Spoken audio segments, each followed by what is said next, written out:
The video game club president ripped up my strategy journal and called me a poser who'd never really get their favorite game. None of them knew my dad was the lead designer. The video game club president ripped up my strategy journal and called me a poser who'd never really get their favorite game. None of them knew my dad was the lead designer. The school bullies mocked me when I tried to join their gaming club. They had no idea my dad helped make the thing. I stood outside the computer lab gripping my battered notebook crammed with fan theories and character builds for the game. Let's call it Eternal Kingdoms. I've been playing since I was 8. The club met after school, and I'd finally built up the nerve to show up, just hoping to find people who loved the game like I did. Dad always told me to find friends who shared my interests, but I never said he was the lead designer. It felt like cheating. The president, a kid named Grayson in an Eternal Kingdoms hoodie with one of my dad's sketches on it, looked up when I stepped in and said, "This is a closed meeting," even though the poster claimed, "New members welcome." When I said I wanted to join because I loved Eternal Kingdoms, he snorted and turned to the room. Sure, another poser who thinks acting like he likes our game will make him cool, probably watched a few YouTube vids and thinks he's an expert. My face went hot, but I opened my notebook to show my builds. Hundreds of pages of strategies I'd honed over years. Grayson yanked it out of my hands and began reading in a sing-song voice to the room. Check this out. He says the Shadow Knight works best with intelligence stacking. That's the dumbest build I've ever seen. The room cracked up, even though I discovered that setup myself and it worked flawlessly. When I tried to explain the logic, a kid named Greg cut me off. Dude, you're trying way too hard. We get it. You don't have friends and you're desperate to fit in. Pretending you know high-level mechanics is just sad. Then Adam piled on. He probably plays on easy and thinks he's pro. My little sister could wipe him. Grayson fired off obscure lore questions rapid fire. I knew the answers cold, but instead of respecting it, he got madder. You just memorized the wiki. Anyone can do that, he said. Real players actually understand, not just echo facts like some autistic robot. Greg snickered. Look, won't even make eye contact. It escalated. Adam pointed at my stomach. No wonder you game all day. You're too fat to do anything else. When was the last time you went outside? Grayson joined in. He probably sits in his mom's basement eating chips pretending he's got friends online. I said quietly, I just wanted to talk about the game with other fans. And Grayson mocked me in a high, nasally tone. I just want friends. Please like me. He told the room, this is what happens when socially reherded kids think they can hang with normal people.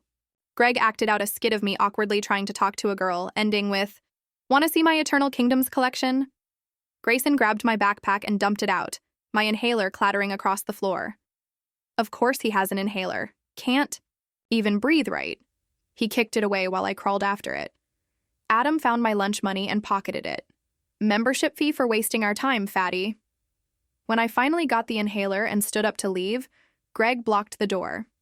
Grayson lifted my notebook and tore out pages one by one. Each page is $1. How much you got? I reached for it and Adam shoved me hard into a desk. My ribs slammed into the corner. Stay down, Reddard. Nobody wants you here. Grayson threw the club's group chat up on the projector and typed a warning about me. Weird fat kid. Trying to infiltrate our club. Probably a pedo. Do not interact. He snapped a photo of me on the floor and posted it. There. Now everyone knows to avoid you. You're banned from anything EK at this school. My brother works at the company. I can get you IP banned from the game entirely. That night I told Dad everything. Showed him the torn journal and the rib bruise.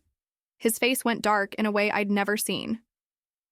We're going to handle this, he said. The next day, I watched from the hall as Dad walked into the computer lab with a metal briefcase. Grayson's eyes bugged out when he recognized him from cons. Holy, that's David Vollner, lead designer of Eternal Kingdoms. Dad smiled, opened the case, and revealed the only physical build of Eternal Kingdoms 2. Heard this was the best EK club in the state. Thought your club might want to be first to play.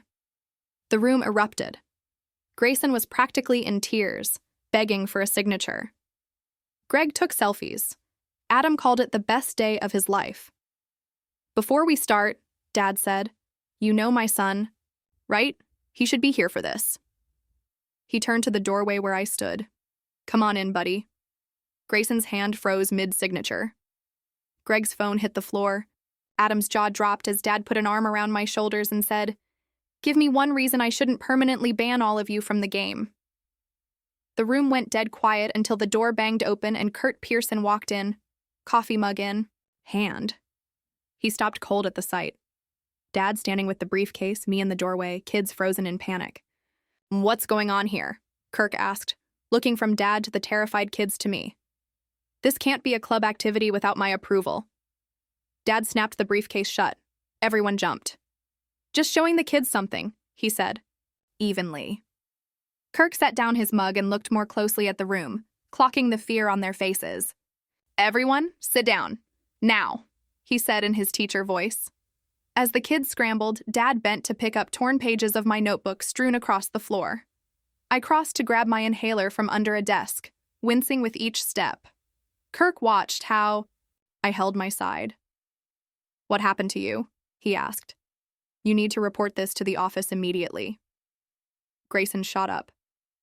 "It was just jokes, Mr. Pearson. We were protecting the club from posers." Dad straightened with the torn pages and looked at Kirk. "This needs to go through proper school channels, not company threats." My chest tightened from the stress, and I fumbled with my inhaler, taking 2 puffs while everyone stared. Kirk's face hardened. "I'm calling the nurse," he said, picking up the phone. While he dialed, Dad took pictures of the projected group chat, carefully framing only the text. "How do I submit this to administration?" he asked when Kirk hung up. Kirk looked at the screen and went pale, reading the slurs and threats. "We need an emergency meeting," Kirk said, calling the front office. "This is Kirk Pearson. I need an urgent meeting tomorrow morning about a serious bullying incident." He hung up and turned to us. "Let's go before this turns into a bigger scene." Dad gathered the torn pages and the briefcase. I grabbed my bag and we left with the kids frozen in stunned silence. That night, Dad made hot chocolate, and we sat at the kitchen table. "I'm worried everyone will see me as the kid who needed his dad to fight for him," I said, staring into my mug. Dad rubbed his face. "I shouldn't have pulled that stunt with the game. It was emotional and unprofessional. We need to do this the right way now." His phone rang. He checked caller ID, frowned. "It's Leroy Holland from HR," he said, and answered. Even I could hear Leroy telling Dad he couldn't threaten IP bans or show unreleased builds at a school without clearance. "There could be disciplinary action if you don't follow policy," Leroy said loud enough for me to catch. Dad apologized, promised to stick to procedures, and hung up. He looked at me. "What do you actually want out of this? To feel safe? At school? Your lunch money back? To join the club? I want you to set the goals here, not just react to my anger." I thought about it over a few sips, then went to my room and organized all the evidence on my phone. I captured screenshots of the group chat Greg had put on his Instagram story with all their messages. I photographed every torn page of my notebook, visible timestamps and all. I pulled up my Eternal Kingdoms profile showing I'd been playing since 8 with thousands of hours logged. I made an evidence folder on my phone and a mirrored backup on my laptop, sorted by date and incident type. What's making Grayson so defensive? Is he really guarding against posers, or is there something else? His shutting down a new member when the poster says everyone's welcome feels like more than protecting the game.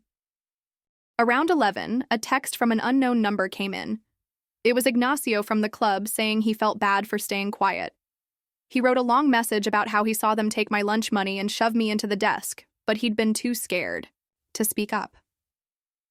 He wasn't sure if he could officially report it, but he wanted me to know he felt guilty. I saved it to the evidence folder and went to sleep a little less alone. The next morning felt strange. Kids I'd never met stared at me in the halls. A random sophomore called me a snitch as I passed his locker. Another group said I was getting the whole school banned from EK. By second period, the rumor had mutated. I was threatening lawsuits, or Dad was going to buy the school, or some other nonsense. Between classes, the guidance counselor, Joey Banks, pulled me from math into her office. She had a big school map and started tracing different routes I could take to steer clear of Grayson and friends. She circled teachers I could go to if I felt unsafe and arranged seats on the opposite side of my 2 classes with Greg. She wrote it all on an official-looking form and gave me a copy. Then she sent me to the nurse, who photographed the rib, bruise, measured it with a ruler, and logged details in her report. She gave me a note excusing me from gym for 2 weeks and told me to share her documentation with anyone handling the complaint. After that, I saw the school resource officer, Herman Jensen, in his tiny office by the entrance. He had me write out everything from the start and ask precise questions about the physical stuff, how hard Adam pushed, whether Greg blocking the door felt threatening. He said I could press charges for assault and theft, but I should talk to my parents first. At lunch, an email scheduled a disciplinary hearing with Vice Principal Lewis Douglas for Thursday. It said parents would be contacted and everyone involved had to attend. I forwarded it to Dad. He replied with a thumbs-up emoji. Later, Kirk Pearson, the advisor, stopped me after school. He said he'd filed his report and found something interesting in the club paperwork. The charter never mentioned membership criteria despite posters claiming it was selective. That meant they'd violated school policy by refusing to let me join. He said that would come up in the investigation. That evening, Ignacio texted again. He said Grayson always bragged about a brother at the company, but no one had ever seen proof. In 2 years, he'd never produced insider info or early access. Ignacio said he'd write a statement if he didn't have to face them directly. The next day, Vice Principal Douglas called me to his office and explained the hearing process, the confidentiality rules, and that any online harassment about the situation would draw extra consequences. He sounded serious. During dinner, Dad's phone rang, Greg's parents, yelling so loudly I could hear every word. They threw around inappropriate and lawsuit until Dad cut them off and told them to talk to administration, then hung up. The next morning, Dad's laptop pinged with an email from his boss, Leroy. Dad went pale, reading, "Immediate action required, unreleased build security breach." The message said he couldn't threaten customers with bans and had to return the prototype immediately. My stomach twisted. Dad was in trouble because some kids were cruel to me. He drove to the office to return the game while I went to school early to avoid the main rush. Between first and second period, I hit the bathroom. When I stepped out, Adam was waiting near the fountain. He slammed his shoulder into me so hard I bounced off lockers and my books went flying. No staff nearby, he walked away laughing. I picked up my stuff and logged the time and place in the safety notebook Joey gave me. I took the long route around the gym the rest of the day, even though it made me late to math. At lunch, my phone lit up. Someone added me to a group chat. There was the photo of me on the computer lab floor, now with captions about being a crybaby who needed Daddy to fight his battles. I recorded everything, timestamps, usernames, and sent it all to Joey and Herman. Herman moved fast. 20 minutes later, I saw him escorting Greg, Grayson, and Adam toward the office through the cafeteria windows. Later, Joey told me Herman had pulled them to explain harassment law and what happens when you retaliate against someone who reports bullying. They kept saying it was just jokes, and I was too sensitive. Joey met with me and gave specific strategies. Keep replies minimal. Know when to walk away versus hold your ground. Recognize when things are about to escalate. She showed me how to document properly and mapped alternate routes to avoid hotspots. Her practical steps helped more than people saying it's not fair or they're wrong. Next day at lunch, I sat alone until Ignacio slid into the seat across from me. He didn't say anything for 5 minutes, just ate. Then he pushed a folded paper over. "I wrote down what I saw," he said softly. "For the hearing. I don't want to talk in front of everyone, but they can read this." He left before I could thank him. By Thursday, the entire club was suspended pending investigation, and suddenly kids who'd never cared about me glared in the halls. Someone wrote "snitch" on my locker in Sharpie. A girl from the club said I wrecked everything because I couldn't take a joke. More kids avoided me at lunch and in class, shifting desks or swapping lab partners. Dad came home looking worn out and said he'd returned the prototype and apologized to Leroy. Leroy understood after hearing the context, but there would still be a review. I felt awful that my problem touched his job, but he ruffled my hair and said keeping me safe mattered more than any game. 2 weeks later, the letter arrived with details for the disciplinary hearing set for Monday morning. Vice Principal Douglas, would run it, Kirk would attend as witness, and Dad could be my support person. My hands shook as I read it 3 times. Monday came fast. I sat in the conference room with Dad while we waited. Kirk gave me a small nod as he entered with his notepad. Douglas sat at the head with a thick folder. Then Grayson, Greg, and Adam walked in with parents who looked angry at me. Douglas started by asking me to describe what happened. My voice cracked, but I pushed through, wanting to join, getting shoved down, inhaler kicked, lunch money taken. I showed the nurses photos of my bruised ribs and handed over the torn notebook pages.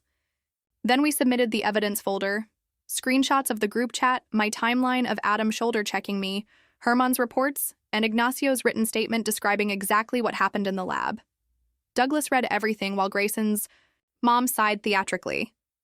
When it was their turn, Grayson said I exaggerated and couldn't handle teasing.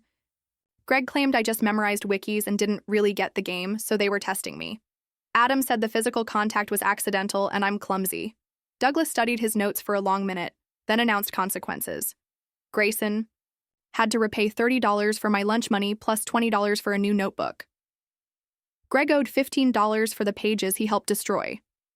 Adam had to return the exact amount he'd taken. All 3 got 2-week suspensions from any clubs. They had to write formal apology letters for Douglas's review. The counselor would assign each of them 10 hours of anti-bullying workshops across the next month. Kirk was instructed to revise the club charter with clear, fair membership rules. Grayson's mom kept muttering, "unfair," while Greg's dad tapped notes into his phone. Douglas laid it down like a final phase boss fight. Suspensions, apology letters, workshops, the full combo, while Grayson's mom acted like her son just lost a high score unfairly. Adam's parents looked simply worn out. Afterward, kids in the hall were already spinning stories. Some said I let the bullies off easy because Dad was important and threatened the school. Others claimed I used connections to get them punished way too harshly for normal teasing. By lunch, I'd heard 5 different versions. None matched reality. The rumor mill escalated when someone posted on the school board that I was a snitch who couldn't take jokes. Another replied the bullies deserved worse. Arguments ping-ponged all week with people taking sides who weren't even there. 3 days into the suspension, I tried heading to the computer lab during club. Time to show I still cared. Kirk was organizing papers and reminded me all club activities were paused during the suspension. Regular meetings, too. Even when I said I just wanted to practice, he said rules applied equally. I left feeling like every attempt to belong got blocked. Next morning, Kirk caught me before first period and said he could host informal strategy talks at lunch. Nothing official, just students discussing mechanics in his room. I agreed, expecting nothing since no one seemed to want me around. At the first lunch, only Ignacio showed up, plus Kirk grading at his desk. I pulled out my rebuilt notebook and walked Ignacio through my Shadow Knight intelligence build, step by step. How stacking INT multipliers with certain armor sets produced damage no one expected from that class. He followed the math and asked smart questions about rotations and stat priorities. We spent 40 minutes testing scenarios, and he took notes to tweak his own build. That night, I logged into Eternal Kingdoms to test our theories. Within minutes, my chat filled with messages from local usernames. They hurled names and said I ruined their friends' lives over a stupid game. More messages claimed I only won because of insider info. I didn't respond. I turned on recording and documented everything with timestamps and handles. I took screenshots of the worst lines and saved logs to a folder. The harassment dragged on for 2 hours. I logged off and organized the evidence by date. Dad found me sorting screenshots. I showed him. He called Leroy on speaker. Leroy said Dad should avoid school appearances for now. It could inflame things. He mentioned organized outreach might help months down the line. We both knew my reputation wasn't fixable with grand gestures or Dad swooping in. 2 days later, a formal letter from Douglas detailed the sanctions. The official language listed restitution, workshop hours, and suspension dates. Near the bottom, it noted academic eligibility and sports participation were unaffected. The justice felt carefully bounded. Enough to mark the behavior, not enough to impact college apps or seasons. Kirk scheduled a charter revision session and posted flyers inviting input on membership standards. I went despite my stomach nodding and suggested transparent criteria. I wrote on the board that behavior expectations should be visible so everyone knew the rules. Kirk nodded and added my notes while a few kids watched. The hour wrapped with points about preventing discrimination and ensuring fair access. Friday after school, Adam found me at my locker with a crumpled $20. He shoved it into my hand, muttered something about processing fees, and stared at the ground. I pocketed it without a word. He hurried away. Monday, Greg was outside my homeroom with a folded sheet on school letterhead. He thrust it at me without eye contact. In messy handwriting, he apologized for dumping my backpack and wrecking my pages. It sounded forced. He'd underlined terms like personal property and inappropriate behavior, like they weren't his words. I folded it and filed it with my documentation. Joey called me in second period with a new seating chart. She moved me near the door in every class and handed me a yellow hall pass card. This lets you leave 5 minutes early from any class near the lab, she said, highlighting routes on the map to avoid main halls at club times. The card felt strange in my pocket, but having an exit made my chest lose some tightness. Tuesday. At lunch, Leroy showed me a post on his phone. A photo of one torn page from my notebook, cropped to show only my Shadow Knight notes with mocking text. Dozens of likes and comments from kids at school piled on. I screenshotted everything and went straight to Herman. He pulled up network logs, traced the IP to a library computer during study hall, and matched the login to Greg's student ID. He printed the evidence and called Douglas, who came right away. They had me write a statement while Herman compiled the digital report. Wednesday morning in announcements, Greg was called to the office. I saw him go by my room looking pale. Later, kids said he got 3 days of in-school suspension and his parents had to pick up his phone. Douglas stopped by my class to tell me privately any more incidents would trigger longer suspensions or even expulsion. Thursday at lunch, Ignacio brought a quiet kid named Walter to our table in the library. Walter barely spoke but took out a notebook with his own EK strategies. We compared notes the whole period: damage calculations, optimal rotations, lore questions from Ignacio. It felt normal. 3 kids talking about a game without drama. Walter said he'd been too nervous to join the official club after everything, but he liked our small group better. That afternoon, Dad came home with a thick envelope from HR. He opened it. An official warning about showing company property and unprofessional conduct involving minors. The letter said the incident would go in his permanent file and any repeat would mean immediate termination. Dad signed the acknowledgement without argument and said he deserved it for losing his temper. I felt sick that his job was on the line because of me. But he hugged me and said protecting me was worth any outcome.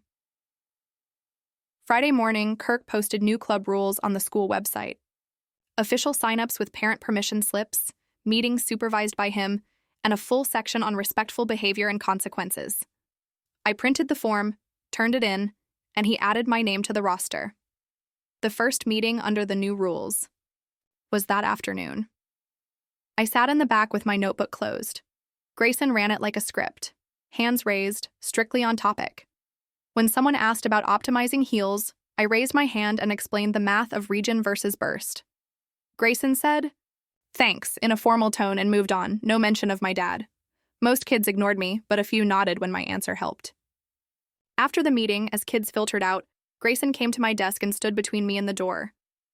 "I'm not going to touch you or your stuff," he said quietly, staring past me at the wall. "But keep your dad away from here and we won't have problems." The threat was buried, but obvious. I nodded and tried to move. He waited a few beats before stepping aside, just long enough to make his point. I went straight to Joey and reported exactly what he said and how he blocked my path. She typed it into my file and showed me the documentation system. "Every interaction gets recorded," she said, printing a copy. "Keep it short and have witnesses when possible." I thanked her and headed to lunch, where I saw Kirk and 2 kids from my math class bent over a laptop in the corner. Why does Grayson think blocking doors and hinting threats will work now that everything's recorded? He's playing with fire after seeing 3 people suspended for similar stuff. Kirk waved me over. They were stuck on the Crimson Tower raid, the section requiring perfect timing between tank and support. I pulled my rebuilt Shadow Knight notes, the ones Grayson had shredded but I'd rewritten. The other kid, quiet Ignacio from math, leaned in as I explained how INT scaling Shadow Knights can out-tank traditional builds with the right rotation. We spent 20 minutes dialing it in on Kirk's laptop, me calling timings, Ignacio on the Shadow Knight, Kirk on support. The cafeteria noise faded as we focused on the boss's patterns, dodging fire waves and timing counterattacks. When the boss dropped and the victory screen flashed, Ignacio actually smiled, really smiled, and high-fived Kirk.